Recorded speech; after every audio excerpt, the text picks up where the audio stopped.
How are you? I'm doing good. How you doing? So this video is through Synergy, is it? Yeah, Synergy. Okay, The great. event this weekend. Great. And your name is Jordan? Yep. Also Which one? Jordan. Okay. And what's the topic of today's conversation? So I got a few questions for you as far as, obviously your new book that just came out, which I've already read. Awesome book. Thank you. Yeah, I'm not gonna flatter you too much, but it's pretty good. Give me Mia. Okay, great. So let's go. All right, so one of my personal favorite books is Think and Grow Rich, Napoleon Hill, right? And Absolutely. honestly, I see a lot of comparisons between the two in your book. So, did you write this with the intention of this kind of being the next Think and Grow Rich for like future generations? Yeah, I did. In fact, it's interesting you say that because I did actually when I wrote my book proposal. Hold on one second, buddy, because it's so fucking hot. It's like 100 degrees in LA. Hold on one second. Let me see if I can get some air and give that a beat. Tell me if this is too noisy for you. Okay, hold on. I think you're good. One second. I didn't do it yet. How hot is it? It's just bananas. Unreal. All right, let's see if that works here. Let me put a short. Give me 1 second, okay? Okay. It's blistering hot.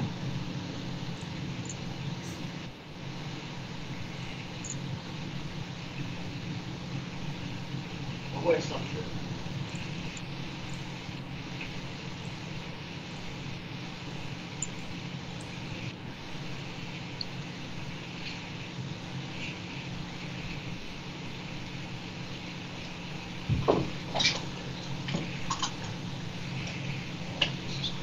Can't get used to it, right? What is going on? Heat wave.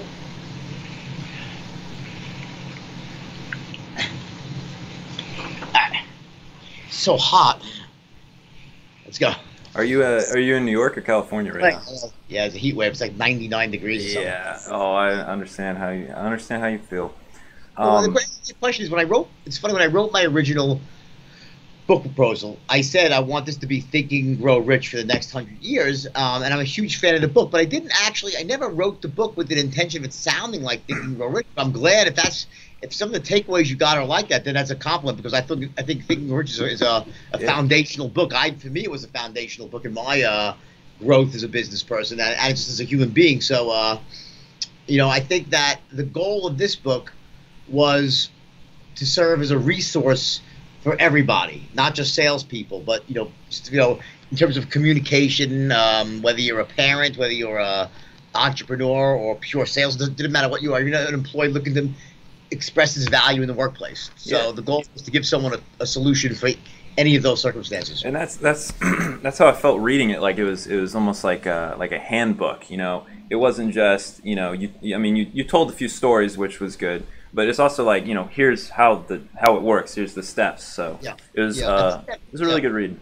Thank you. Well, I mean, I think that I wrote it myself. It took me a long time to write because I wanted the book to be not just a dry, boring business book. I think that when something's more of has a page-turning quality to it, and you want to just keep reading, I think people absorb the information better. For sure. So that was really, that was another one of my goals, and also I just think that I wanted, sort of each chapter to almost stand alone. So someone could just pick it up and read a Yep. chapter, and it's not so the system, while it is a full turnkey system end to end, each chapter has enough nuggets that you could just read a chapter and get benefits. So Yep, I agree. So you're talking this weekend at the Synergy Global event, right? yeah. What are you going to be touching on? Are you going to be talking on? I mean, obviously, probably your straight line selling program and stuff like that. But what are you going to be getting into? Well, in a seminar like this, an event like this, where it's very entrepreneur centric, because disruption is a theme of and I think disruption is a very misunderstood word, and I think that listen, the truth of the matter is that very few people ever disrupt markets. It's a very Yeah. rare thing. So while it's a goal to have, it's not really. I wouldn't look at it as being like sort of I'm going into business to disrupt the market. It's a good word to raise money with, but in reality, it's not really a pragmatic business plan unless you have a Right. special idea, right? That being said, though, what disruption really is about is more about I think we're almost always disrupting. A great CEO is almost always trying to disrupt his own business. You want to reinvent yourself, make Yeah. yourself obsolete. So I think that the term disruption should be looked more that way, and in terms of always looking for that next edge, for that separates you from the pack. And then occasionally, when the timing's right, you can disrupt the market. You know what I'm saying? But it's not sort of it's not the short term. Yeah, Or for even sure. it's the long term outcome that you can you can't build a business around disruption because it's just too much of a long shot, you know? Yeah, I mean, but- rarely is a new company going to come up and I mean, you basically have to reinvent the whole market to disrupt it. So I mean, you have to change entire aspects of something, and that's rare. Yeah, I mean, again, it happens, but it's just not. It's the exception to the Yeah. rule, and money is made by little mini disruptions, or augmentations. So and I think that's why disruption is a great theme, though. But it needs to be in a certain context. So I'm going to be speaking about the straight line system, but really in a way that's really geared towards entrepreneurs, and how do you use that in a way that it helps you raise money, it helps you recruit people. Of course, how you use it to close the deal, but in a very, all from a business perspective. Yeah, well, that's good. So what do you see like the future as we're in the tech revolution? Some stuff we're going to be talking about this weekend. A lot of the different speakers. Where do you see business in Wall Street heading as we continue to? Mia, I need the plug. I'm out of batteries here. Yeah. Say it again. Where do you see Wall Street and big business going, or not necessarily even big business, but just business in general, moving as we continue forward into this electronic age, as everything's pretty much on the internet? Well, I think that a lot of the great businesses out there are still brick and mortar businesses that are using the internet as well. So it's sort of it's not just necessarily one or the other. Like look at the huge companies. You have Amazon as a brick and mortar / internet company. Apple, brick and mortar / high tech. They're all, you get it. So I think that no, this is the wrong one. That's No one wrong. down. Yeah, I think that the idea is that it's not. You need to be proficient with the internet in today's world, right? And, there are very few businesses that doesn't touch it anyway. But that being said, the same rules apply to running a business. So I think that smart people right now are learning how to perfect both worlds. Yeah, I agree, and that's what I'm working on too. Is doing both, because you can't really do one without the other for sure. So another thing we'll be talking this weekend is cryptocurrency. I've heard a lot of people on Wall Street that have been on Wall Street that have done investing, that are investing minded, don't really like it. How do you feel about it in general, and do you think it's something that will become mainstream as a legitimate currency in the future? And why or why not? Well, you probably know I'm very anti-Bitcoin. I mean, I've been publicly against it. First of all, let me say, number one, I've never bought or sold it. I have no position. So I've heard online, he probably is short Bitcoin. I'm not fucking short anything, okay? I almost got long Bitcoin once. Someone made me I know exactly how Bitcoin works. I know how to mine them. I know the whole thing. Had a proposal many years back. I'm sure I would have made a ton of money. Where if someone wanted me to fund a couple of $100,000 to buy the supercomputers to build a Bitcoin farm, blah, blah, blah, right? Yeah. I know how the whole thing works with the algorithms and everything and your energy expenditure. Here's the problem I have with Bitcoin. And it's not necessarily Bitcoin, all right? I think there's a place in the world for cryptocurrency. And there's going to be eventually a successful cryptocurrency that will be mainstream. I don't know if it will replace anything as much as dollars don't replace yen, that don't replace yuan, and so forth, right? There's room for more than one currency. The problem that I have right now, which is really dangerous, is all these copycats popping up. Yes. That's a fucking scam. It's like just a total. Now, I'm not saying everyone is, but the whole notion of it is completely full of shit. It's nothing more than selling worthless shares in a blind pool. Well, back in the 80s and 70s, you had these public offerings that little petty stock firms would do called blind pools, and you'd raise $1 million for nothing. You just put it. It's called a blind. It would go into a company, and each share had a value because the value was the cash value was represented by the money that you raised, plus the perceived future benefit based on the expertise of management, so to speak, because they go out and make an acquisition, right? But they were all manipulated. 98% were manipulated. They were formed to enrich the people who formed them and to trade them, not to benefit people because the value is going up. And that's my real problem with cryptocurrency. Fundamentally, there are some good things about cryptocurrency in terms of what makes the currency legitimate. For instance, that there's scarcity built in. Now, my big concern with that is that that scarcity. Well, you know, the maximum number of bitcoins, I think, is 21 million or something, but you know, it's all based on energy expenditure and supercomputers. What if someone invents a quantum computer and all of a sudden you can do these calculations and it takes X to do, and then all of a sudden you can do them all. Well, eventually, okay, you'd exhaust the 21 million, but they would be dumped on the market at once. That's not even it, though. That's just part of it, okay? There's so many holes in it where people, like back with Mt. Gox, back when in the early days of Bitcoin, they found a hole and someone printed 100 million Bitcoins in one day and dumped them on the market, so they then patched the hole. So you have all these things. Now, let's look at the reality, though, because it's also counterfeiting in U.S. currency, right? And here's the good thing about Bitcoin in one sense is that, you know, central governments can't keep printing more and more. They print money to deflate, you know, which creates inflation, right? So theoretically, there is a supposed cap on it.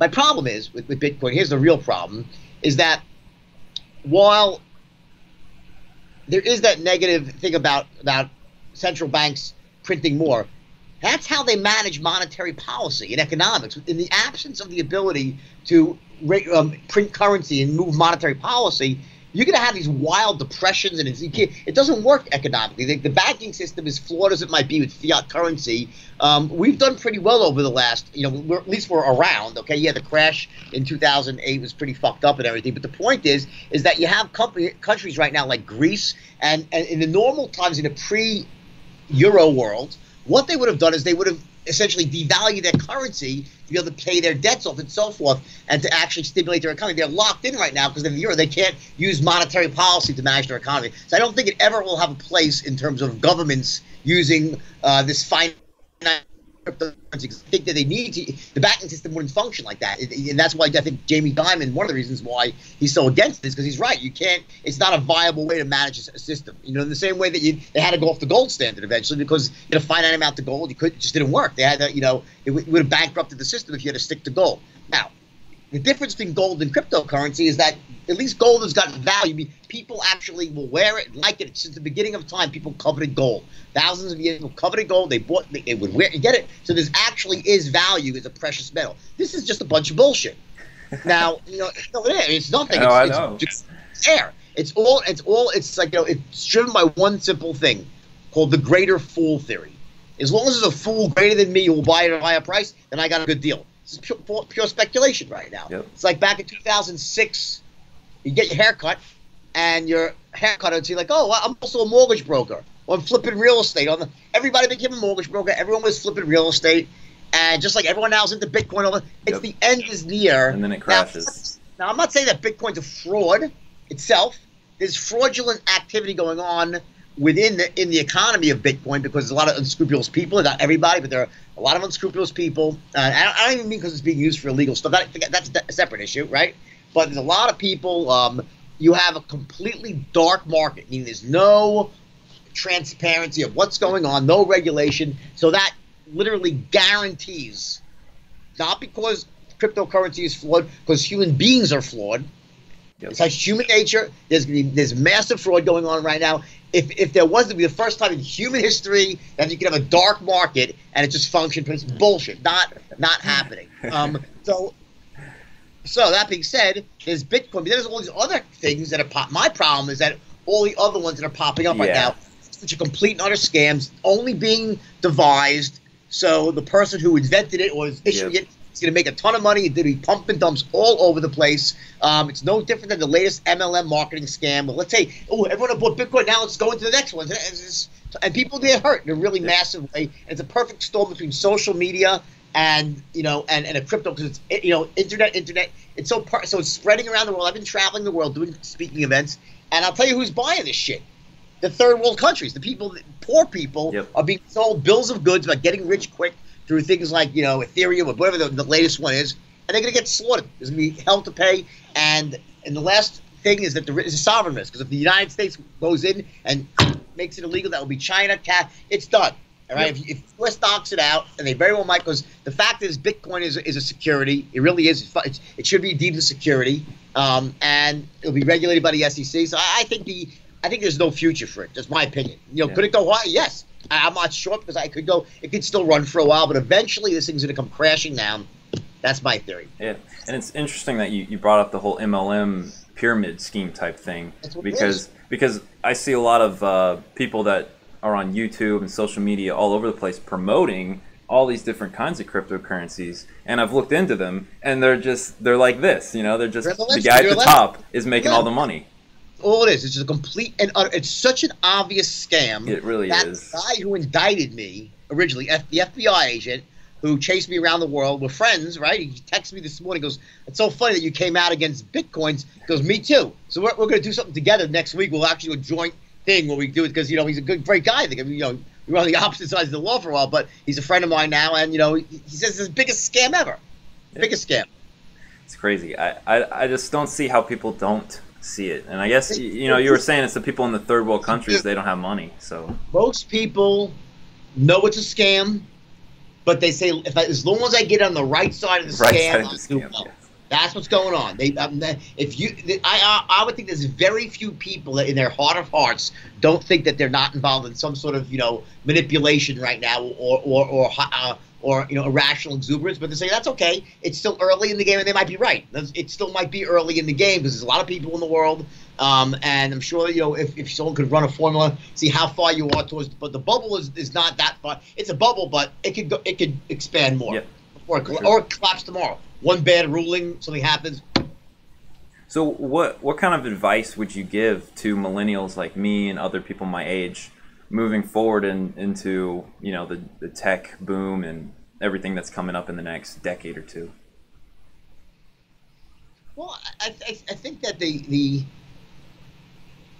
best advice I can give to people your age is that the world is no different today than it was 20 years ago. It's just not. Yes, there's the internet, there's technology, but the same rules of business apply. The same mistakes keep getting made in how you run these businesses. Of course, every business, even before high tech, there's always specialized knowledge, whether you're in the headhunting business or the high tech business, or you're in, the business of Whole Foods. There's business rules.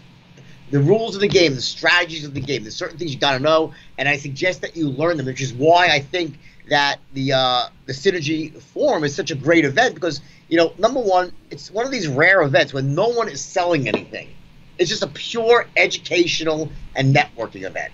So a lot of the seminars, my problem with a lot of the seminar world is a lot of it is bait and switch where everyone's selling some product. And here it's pure. They've paid their speakers. It's about really successful people who are just getting on stage saying, hey, here's how I made my money. Here's my strategies. No one's trying to sell anybody. So that's an event where you get massive value. And then also one thing people, I think, tend to overlook with these events is the networking opportunity. So you meet so many great people at these events, So, personally, I'm going to be going through the straight line system in a massive way in terms of business and entrepreneurship. So, I think everyone who buys tickets is going to be a couple of days that will really impact people really in a massive way, but also in ways they probably don't even expect. Yeah, I think so. I'm pretty excited to go. I haven't really been to any large seminars like that yet, so I'm pretty excited to see. The first one is there's a lot of really bad ones. I mean, there's some that are so terrible that you just go there and it's like a couple of speakers. They'll have like a Colin Powell, or a famous person, and they're good. And they'll give you a nice little speech, and then they're the bait, and then all of a sudden you have 6 people come there trying to sell you the latest internet sensation, the latest stay-at-home and currency trick. You get it? And it's like, and the Colin Powells, I don't know whoever is doing it, the latest people doing it right now, whoever it might be, it's like the honeypot. They bring people in. This event is the opposite of that. No one is selling anything. There is nothing for sale, right? Yeah, exactly. So it's really about everyone's getting up there and saying, here's how I make money. Here's how you should consider looking at business and sales or marketing. So it's going to be awesome. I mean, it really is. You're lucky you go to this event. Yeah, I mean, I saw Paris Hilton's doing the after party on Friday, so that's kind of like the little bait there, but... Well, I mean, also, listen, Richard Branson, I love him. Yeah, and he's huge. I just love the guy. I think he helped me with my business in the beginning. He was a good friend to me, instrumental in helping me get started again after I got in trouble. So he's an awesome guy. Sweet. How did you get the nickname? Like back when you were on Wall Street, how did you get that nickname, the Wolf of Wall Street? Was that from Gilligan's Island? really? Thurston Howell III was the Wolf of Wall Street. Okay, Yeah, it's a joke.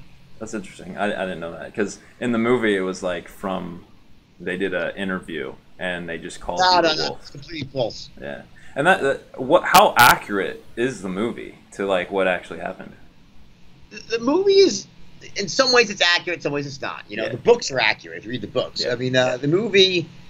You know, listen. The movie is a fun, wild romp, but there's things about the movie that are just very off. Like, you know, some of the scenes that where like I'm like, you know, I'm on the phone with an investor and I'm like saying, "Fuck you, we would never do that." You know, we never tried to lose people money. Who would ever try to lose someone money? Yeah. It just turned out to be harder to. Now, at the end, it got crazy, but until it was never like the concept was not to let's go lose people money. It was never like that. But I understand they wanted to like, you know, quickly portray the insanity of it all, right? Yeah. It's a great movie to watch, but also, I mean, I think the biggest thing that probably makes it sort of deviates from the truth is that the speech when I give where I'm saying I'm leaving, I gotta go, and I say fuck it, I'm staying. Well, in reality, I left.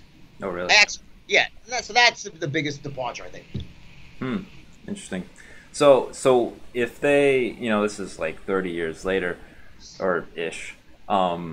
What would a movie look like about you today? Like if they filmed a little documentary about your life today, what would that look like? Probably less drugs and hookers, but it would be boring. I mean, we got empowering people, speaking, in love with one woman. that's not boring per se. No, it's a wonderful life to live, but you know, maybe not as fun to watch on screen. I guess so. Have you heard that song called Jordan Belfort? I have. It's pretty catchy. It's pretty. It's unbelievable. You know, my kid, I had 2 kids in college when it came out, so they're like, Really? "Dad, you're not gonna believe this." Oh my Like, gosh.